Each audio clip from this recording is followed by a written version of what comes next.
সহকারী secretary general কেন্দ্রীয় নির্বাহী পরিষদের অন্যতম সদস্য অ্যাডভোকেট মোয়াজ্জেম হোসেন হেলাল, বিশেষ অতিথি বরিশাল জেলা জামায়াতে ইসলামীর সংগ্রামী আমির অধ্যাপক আব্দুল জব্বার সহ মঞ্চভূষ্ট নেতৃবৃন্দ, সমবেত বরিশালবাসী, আমরা অত্যন্ত দুঃখের সাথে বলতে চাই যে বিগত 5ই আগস্ট 2024 সালের ফেসিবাদী সরকার আওয়ামী দুঃশাসনের কারণ শেখ হাসিনা সরকারের পতন হলেও দীর্ঘ 6.5 মাস অতিবাহিত হওয়ার পরেও মজলুম জনতা এটিএম আজহারুল ইসলামকে মুক্তি দেওয়া হয় নাই।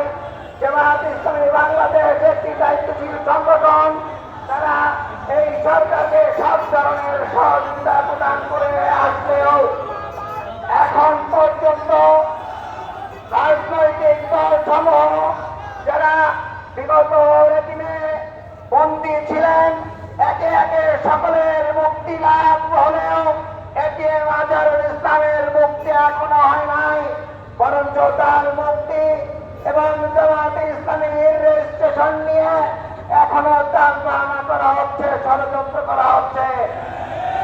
আমরা স্পষ্টভাবে বলে দিতে চাই, মজলুম জননেতা এটিএম আজহারুল ইসলাম শুধু জামায়াতে ইসলামের তৎকালীন ভারপ্রাপ্ত সেক্রেটারি জেনারেল ছিলেন না, জামাতের শীর্ষ নেতাদের যাদেরকে ফাঁসি দেওয়া হয়েছিল সেই ফাঁসি দানকৃত নেতৃবৃন্দের প্রতিচ্ছবি আমরা এটিএম আজহারুল ইসলামের মধ্যে দেখতে পাই।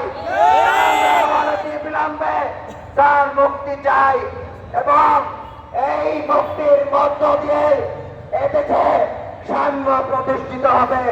সংগ্রামী বন্ধুরা, আমরা আজকে এই সমাবেশের মাধ্যমে এই সরকারকে জানিয়ে দিতে চাই, জামাত চাইনি এরকমের একটি পরিস্থিতির মধ্য দিয়ে দাবি তুলে যাচ্ছে।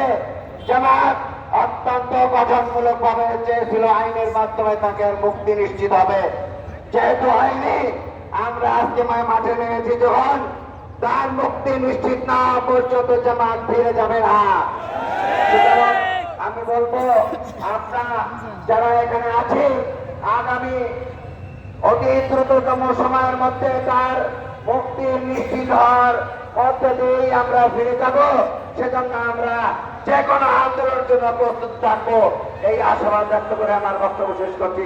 সকলকে ধন্যবাদ। আসসালামু আলাইকুম ওয়া রাহমাতুল্লাহ।